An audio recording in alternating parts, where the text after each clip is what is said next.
Bonjour à vous et bienvenue dans cette nouvelle vidéo. Aujourd'hui, je vais vous parler d'un matériau, le béton, et je vais vous expliquer pourquoi je préfère l'éviter dans mes projets. Alors le béton, il faut savoir que c'est fait à 2/3 de sable et 1/3 de ciment. Donc moi, ce que j'ai découvert il n'y a pas si longtemps que ça, c'est que le sable, en fait, on est en pénurie. Alors vous allez me dire, je ne comprends pas parce que le sable, il y en a énormément dans les déserts, donc on n'a qu'à construire avec ça. Eh ben non, en fait, le problème c'est que le sable du désert, il est roulé avec le vent et donc il est lisse et il est rond et donc c'est impossible de s'en servir pour la construction. C'est même impossible de s'en servir à Dubaï ou à Singapour quand ils gagnent du terrain sur la mer. C'est pas ce sable-là qui fonctionne. Donc le sable pour la construction, en fait, il devient rare. On a déjà pas mal exploité des carrières à ciel ouvert. En termes de paysage, c'est pas l'idéal. On a exploité des rivières et puis avec les barrages qu'on a mis, on a moins de sable maintenant. Donc qu'est-ce qu'on fait? On va le prendre au fond des océans.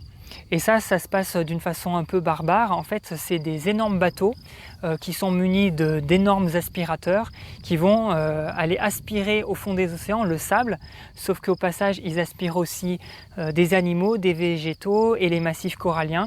Donc ça, d'un point de vue écologique, c'est catastrophique.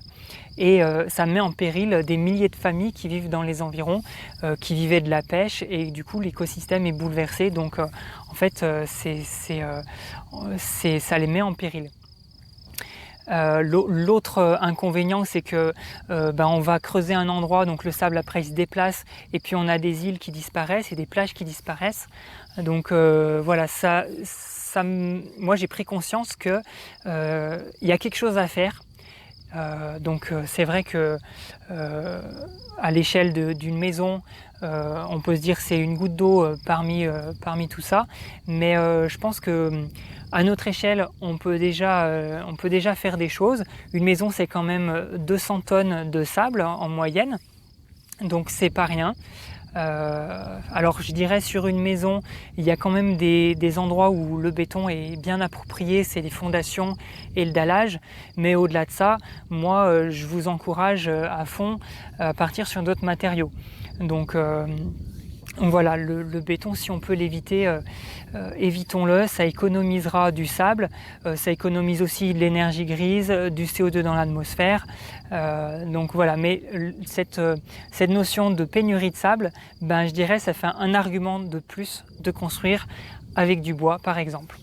Voilà pour aujourd'hui. Je vous mets dans les commentaires, dans le descriptif, je vous mets le lien vers une émission d'Arte qui en parle pour ceux qui veulent aller plus loin dans le sujet. Voilà, et puis moi je vous souhaite un bon week-end et je vous dis à lundi. Salut!